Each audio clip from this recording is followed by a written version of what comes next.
Hello, this is Angela with Progress Permaculture. It's a beautiful afternoon here. I am east of Portland at Edgefield. This is an old, basically like poor farm that was sort of for indigent and often disabled folks, where they were made to live and work here. And it was purchased in the 90s and converted into a hotel and a winery. And there are, I think, 25 acres of beautiful grounds. So I have been typing since about 7 in the morning. I'm here to work on my book, and it's now noon, and I needed a break and I needed to be outdoors in the garden. So I'm going to show you around the garden here, and I'm going to point out some of the plants that perhaps I have growing in my garden or that I think make a good choice for a cottage garden. There's wonderful landscaping here and a variety of garden styles, both shade and sun gardens, flower borders, and veggie gardens, and lots of fruit trees. And I'll point out a few things around here that maybe can give you some inspiration. If you have the opportunity to visit Edgefield, it's a wonderful place to stroll. You don't have to stay here at the hotel. You don't have to make a work retreat like I do in order to justify coming here. There are restaurants and, you know, a brew pub and a winery as well. And there are also concerts and events here. It's a wonderful retreat for folks who live in Portland to get someplace that feels like it's out in the country, someplace that feels like you're stepping into the past. I talk a little bit on this channel about kind of having those kind of pastoral fantasies and how important they are for us as humans to engage with something that can feel like we're stepping back into the past. Speaking of which, I have a little history bounding going on in my wardrobe today. So having those kind of traditional places that feel like we're connecting with the past and feel like we're stepping into something that is separate from the hustle and bustle of modern life, something that feels set apart, a slower pace of life, more lush, more green, more verdant, more peaceful, is really, really important for our well-being. Obviously for me, I gravitate toward those spaces that are garden spaces, but the hotel inside is actually really lovely and decorated with lots of hand painting. And I'm gonna go ahead and flip the camera around here and show you around the gardens themselves. I hope you enjoy it. Like I said, if you get a chance to come out here, it's a wonderful little retreat outside of Portland. If not, I hope this video is helpful for you and you get some inspiration for your garden at home. Okay, it's very sunny, and I'm gonna start us out here in the flower garden here. So here in the French style kitchen garden, you see a collection of herbs and a few veggies that are often encircled by flowers. I love this traditional potager design. These are American flag poppies, also sometimes called corn poppies. They're a wonderful annual display ringing the artichokes here. Now, we had some hot weather, so things like these ornamental alliums have gone over. But that's one of the things I really like about the gardens at Edgefield. They're not always perfect looking, just like anybody else's real garden is not always perfect looking. Many of these beds have a large central tree. It is reminiscent of a permaculture guild system. Here you can see a large fig tree underplanted with ornamentals and herbs. If you step across to the next bed, you can see there is a profusion of perennial and annual flowers here. These hardy geraniums are really nice, and they are sprinkled in with nigella. The beds are designed so that the center of the bed holds the tallest plants, and then as you step outward toward the edge of the bed, the plants get shorter and shorter. There are many different kinds of perennials that I think are allowed to freely self-sow, including this Columbine here. There's a little bit of a relaxed quality to the garden, despite the fact that it's got an ornamental design. There is a sense that plants can kind of wander where they will, and the gardeners don't remove them, and I really like that aspect to it. It's not overly tidy, and that makes it feel approachable and not too stiff and formal. Those very traditional cottage garden herbs are used throughout the beds, including this beautiful bed with a very large rugosa rose underplanted with lavender. I love these two plants together. Such a contrast of color and texture, and one blooms slightly before the other. So you get a succession of aromas as well as visual appeal. At the base, for the lowest ground cover, is Potentilla indica, the false strawberry. It makes a really nice ground cover here and works very well with these really beautiful but simple rugosa roses. There is this constant intermingling of herbs like this Angelica Archangelica, which is going to seed, tucked in with those ornamental flowers and those fruit and nut trees. It's really a lovely mix so that there is no distinction between flower border, herb garden, and fruit garden. It's all together. All of those borders are blurred, those lines are blurred, and everything melds really nicely together. Here's another look at Potentilla indica as a ground cover, the mock strawberry or false strawberry. Folks tend to kind of poo-poo it because the berries are pretty flavorless. They taste like a cucumber, but even less flavorful. But the lovely little yellow flowers attract pollinators, like this little Serratina bee here, and they do work really well as a ground cover. Speaking of ground covers, many places in this garden use oregano as a ground cover. Here you can see it mixed in with some Nigella seed pods. Now do be aware oregano can self-sow and take over a bed, but it does work well as a pollinator attractor ground cover underneath this Desert King fig here. This fig is really well pruned and will have a large harvest later in the summer, which I assume they will use in the kitchens.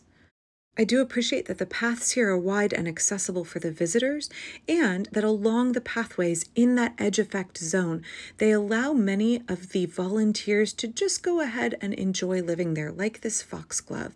Along the edge of the path, they have chosen to plant some really lovely ornamental plants that I don't often see together. Traditional English kind of roses mixed in with this Jerusalem sage. I find that a really interesting choice of plants to put together. Because each bed has a large tree in the center, it creates a sunny side and a shady side of every bed, maximizing the opportunity for plants to grow. On this shady side of this bed, you can see some Phytum grandiflorum, the creeping comfrey, which I have in my garden, a lovely pollinator attractor, but once you plant it, you have it forever. Each garden is also ringed in shrubs and trees so that it feels private. It creates a wall of plants sheltering it from the rest of the property. At Edgefield, they're so good at designing to make every place you visit feel private and secluded and like it belongs just to you, even though you are there with many other hotel guests and visitors. Speaking of shady, secluded spots, there is seating everywhere.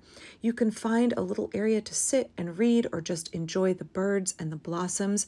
Lots of little nooks and areas that feel private, secluded, and special. I love this element in the garden design, and I want to find a way to tuck more seating areas into my garden. A somewhat unusual and slightly pokey choice to put along a pathway, these bear's breeches make a stunning specimen, and they do very well in shade here in Zone 8B. Now, again, having those foxgloves, which to me evoke a casual cottage garden look more than any other plant, having those foxgloves freely self-sow breaks up the more formal pattern and makes the garden feel more accessible.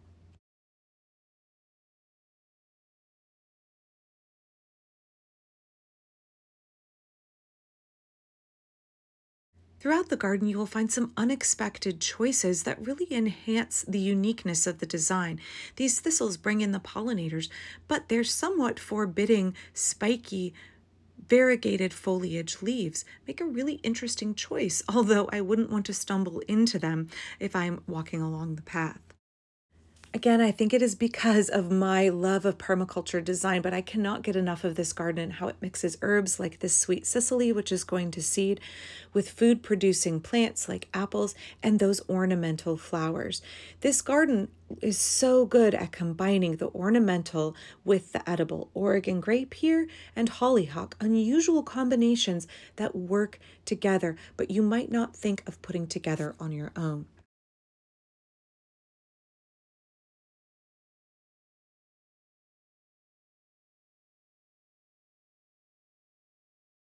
Now, Edgefield used to be a working farm, and that means there are many buildings throughout the property. The garden designers did a really good job of considering how the buildings amplify the plantings. Here in a full sun bed that's quite dry, you can see sea holly and a mix of grasses and sedum in a bed that doesn't need much watering, and the blues and browns play nicely against the brick building itself.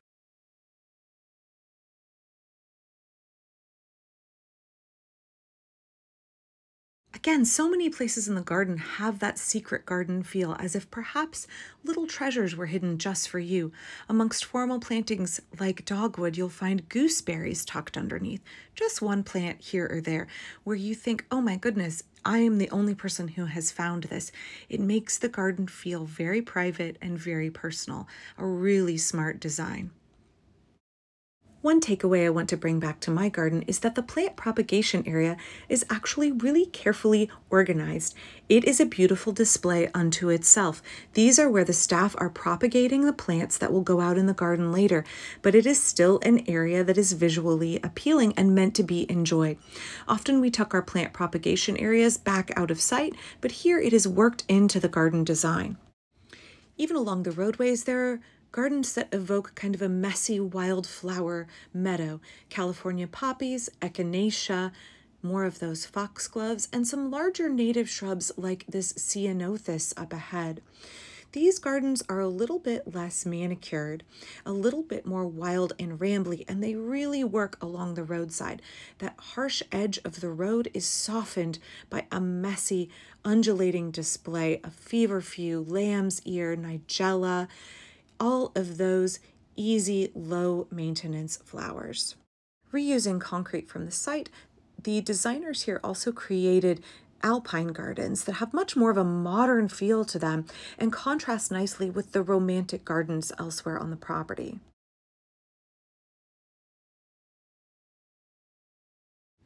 Once again, the theme of private little nooks in the garden is created here next to the fire pits.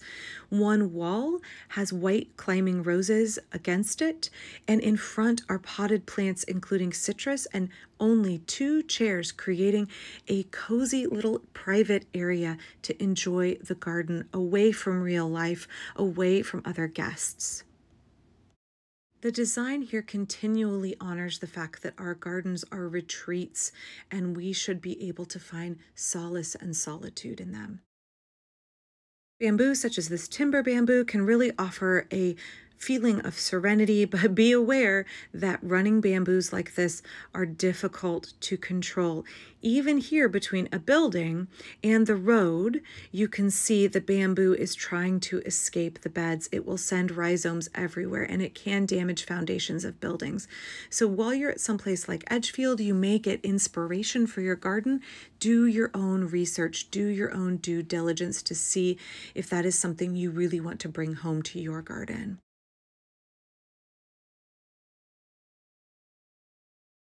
You can see a large stand of nopales growing along the edge of the golf course. Let's leave the subject of golf courses for another day and move on to the production veggie garden here. While the food grown in this garden is used in the restaurants, it's also a place where guests can tour, can stay, can sit and enjoy the plantings. So there is an ornamental element to it. I see the designers here have utilized a design I like very much, which is planting black European currants along a path, because when you brush against the foliage, it emits a beautiful foxy aroma.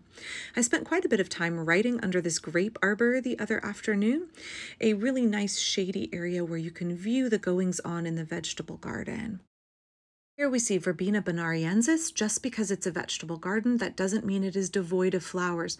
Lots of conscious choice to let flowers freely self-sow in this garden and intentional plantings. It really enhances the look of the garden, especially early in the season when the veggies aren't going. Again, another look at Verbena Benariensis, one of my favorite tall, willowy cottage garden plants. Also here, some beautiful poppies. These big straight row gardens are a little bit more intensive in terms of their need for weeding and water than my garden, but they do create and harken back to those old manor house gardens of Europe. They do have a specific feel to them, which melds very nicely with the themes that they are trying to create here at Edgefield. So I think the garden is about aesthetics as much as it is about productivity. Speaking of aesthetics, the daylilies here along the edge of the garden are a really nice effect. I think daylilies work very well along the edge of a fence line in a garden. They began reclaiming this property in 1990, but there are still many large areas that are wild and covered in invasive Himalayan blackberries. You may feel that this is a sloppy or undesirable thing to have in a large garden, but for me, these areas communicate possibility. They are future garden spaces where Edgefield gardeners may not yet have the energy or resources to devote to remaking them, but in the future, they may look as lovely as the veggie gardens here. For me, those juxtapositions of wild spaces, fallow spaces with cultivated spaces feels purposeful and interesting. Near to the end of our tour, we visit the Pear Orchard. This is a very simple and effective design. That creeping comfrey is used as the low-growing ground cover around the pears. Now, there are several varieties of pears here. You can see they've had a little bit of fire blight and a little bit of rust damage this spring. Been a very difficult year for fruit, but the trees are organic and overall very healthy and strong. The pears grown here are used to make a pear brandy that is sold on the property. Now, I love the simplicity of this design. Just 3 species: grass for very narrow paths, symphytum, low-growing comfrey for the beds, and the pear trees. Very simple, very effective, formal, and yet again, kind of a looseness, a folky quality to it, a simplicity that makes it feel relaxed and approachable.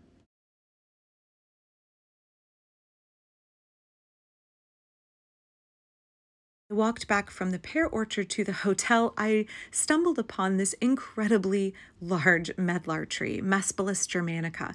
It's one of my favorite trees in my orchard, but mine is many times smaller than this beast. I love these unexpected plants that you just kind of fall into as you explore the grounds.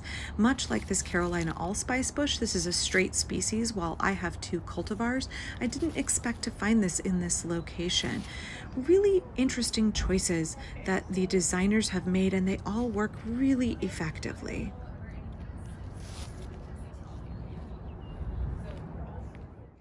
Finishing up at the front entrance of the hotel, there is a profusion of pale pink rose blossoms.